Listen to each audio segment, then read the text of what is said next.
When President Trump stunned the world with his Rose Garden performance, talking about how the fake figures making up how high tariffs were imposed on the US meant that it was proportionate to slap random tariffs on others, China was at the top of the list. China was to be hit with 34% tariffs, or rather anyone importing Chinese-made goods would be hit with 34% tariffs. So China responded with a retaliatory tariff of the same, 34%. This was not the response President Trump had been hoping for, and he said that unless China reversed its counter-move, he would slap on an additional 50% levy, which would combine with the first tariff plus pre-existing tariffs to mean that there would be a combined charge of around about 120%. Whenever Trump has played this game, generally the other side has caved, quite often quickly, in recognition of the brutal power imbalance between the US economy and just about everyone else. But China is not in that position and sees itself as having a core self-interest in asserting itself against the global bully.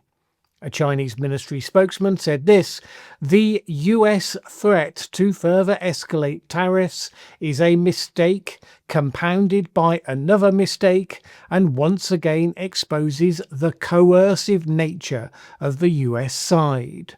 China will never accept this." There are many things the Chinese state says that is bluster and hubris, but in this they are not wrong. What the US is attempting to do with these tariffs is indeed coercive to its core. Those who give the Trump administration most credit for having a plan point to the writing and speeches of his key economic advisors and point to the need for the US to tackle its structural deficit. Now, conventionally, that would be done by, spending less money, maybe raising taxes a little, so that you're no longer spending more than you're actually bringing in. That, however, isn't really what Trump has in mind. He has, after all, just announced a major increase in defense spending to go up to $1 trillion. And then there's the tax cuts he's really keen to carry out. Either of those may be the right policies, understand. You can debate that. But clear as day, they don't line up to bringing down the overall budget to stop adding to the deficit.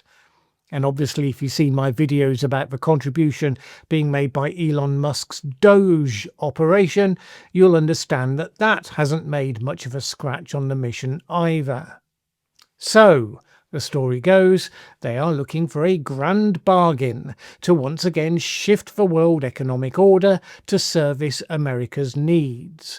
So it goes like this. 1. Create chaos and fear with an onslaught of tariffs. Job done, you'd have to say. 2. Get everyone crawling to the Oval Office begging for a deal. 3. Get those that hold significant quantities of dollars to transfer their holdings into 100-year bonds. Government bonds that basically pay out only long after everyone's all died. Give the United States free money, in other words. In return, you get privileged access to the US market, and also in return you get the benefit of America's security protection. 'Cause it's a dangerous world out there, If that is really the plan, it kind of runs up against reality rather brutally and very quickly. First, because nobody now trusts the United States not to change the agreement later, nor indeed to actually provide security to anyone but itself, at least not without making additional demands for reparations after the event. Zero credibility. You'd have to be stupid to sign up for that deal.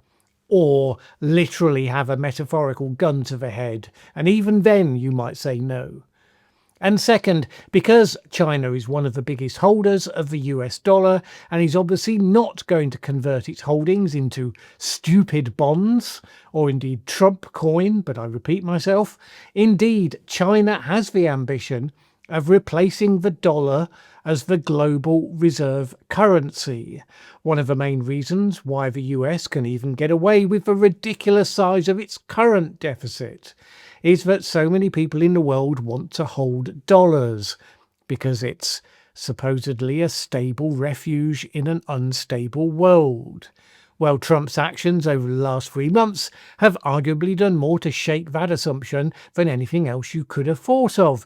But China could also consider that it has a nuclear option to hand should it need it, in that it could choose to dump some or even all of its US treasuries. This would push up US government borrowing costs, already unsustainably high, and destabilise the dollar's position in the world. Now, it would have to be a calculated move of last resort, because it would definitely hurt China as well. As Mark Williams, the chief Asia economist at Capital Economics, told The Telegraph, China owns around $3 trillion in assets, which is the same as the entire GDP for the United Kingdom.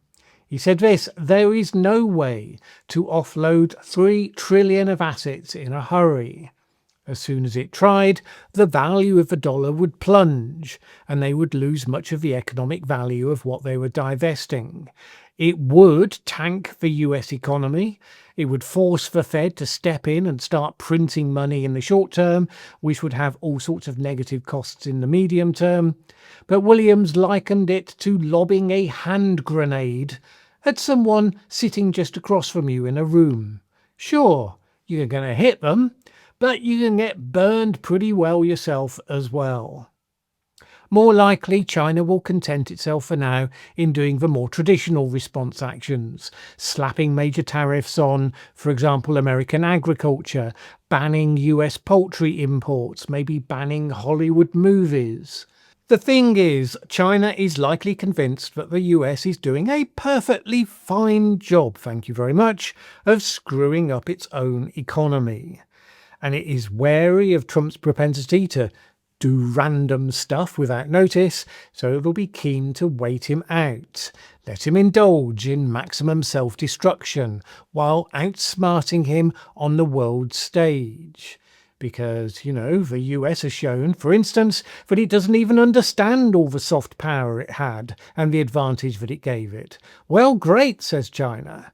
China's been moving into those left high and dry by the sudden abolition of USAID and pointing out to them how much more reliable a partner China would be. So the US is attacking its allies with punitive trade tariffs. Well, great, says China. Many of those countries had been de-risking their exposure to trade with China, but many of them will now be inclined to revisit that decision, because it turns out in practice that being exposed to America is actually even more risky. So you can see why they might not be in a hurry. But they won't, as the putative next supreme global power, allow Trump to bully them in the meantime in front of the world. The Chinese will not lose face to Trump. That is a big deal for them, even bigger than it is for him. At least he has the ability to declare a defeat to be a victory, and all his devoted supporters will swallow the claim hook, line and sinker. And the fact has been that Trump has sent mixed signals to Beijing since he won his election. After all, he invited Xi Jinping to attend his inauguration, an invitation which was politely declined. He has talked about striking a wide-ranging deal with China, covering trade, investment and disarmament. And he's even been working to keep TikTok alive in the US, after Congress and Joe Biden passed a measure to shut it down unless it divested from Chinese control. Indeed, he reported he was very close to a deal on TikTok, but then something happened that meant the Chinese pulled abruptly away from the discussions. What happened? Well, he stuck 34% tariffs on China. That's what happened. Unlike some countries, China does not believe you can pretend to be friends on one side while being attacked on the other. Trump has now extended the TikTok deadline, hoping that the Chinese will cave soon on tariffs and then it will all come back onto the table again. And who knows, since he recognises China as a more powerful rival, he might well be prepared to offer things quietly in return that he wouldn't offer for anyone else. So, for example, Trump has been somewhat ambiguous to date about his position on Taiwan. The interim Undersecretary of State for Public Diplomacy, Darren Beattie, posted on Twitter last year, "The reality is that Taiwan will eventually, inevitably be absorbed into China. This might mean fewer drag queen parades in Taiwan, but otherwise not the end of the world." Way to prepare the MAGA base to support something. Tell them that the main issue, if Chinese military invades Taiwan, kills many of them and subjugates the rest of its people, is that this will all be about fewer drag queens running around making the place look untidy. Right now, the Chinese military is being built up at a rate unprecedented in world history.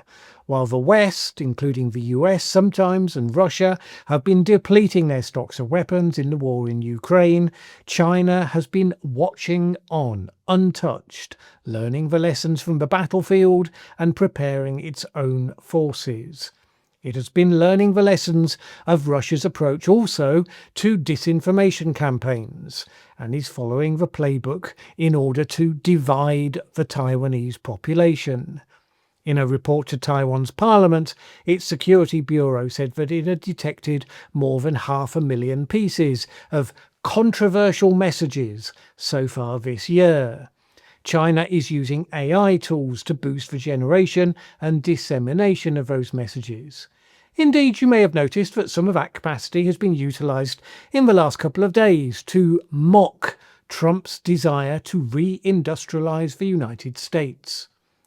All this has been going on even as China has been stepping up its military drills around the islands. It recently held 2 days of war games and live fire drills nearby, and it has been developing new tools for its military, such as portable bridge ships that could be used in a rapid invasion of Taiwan.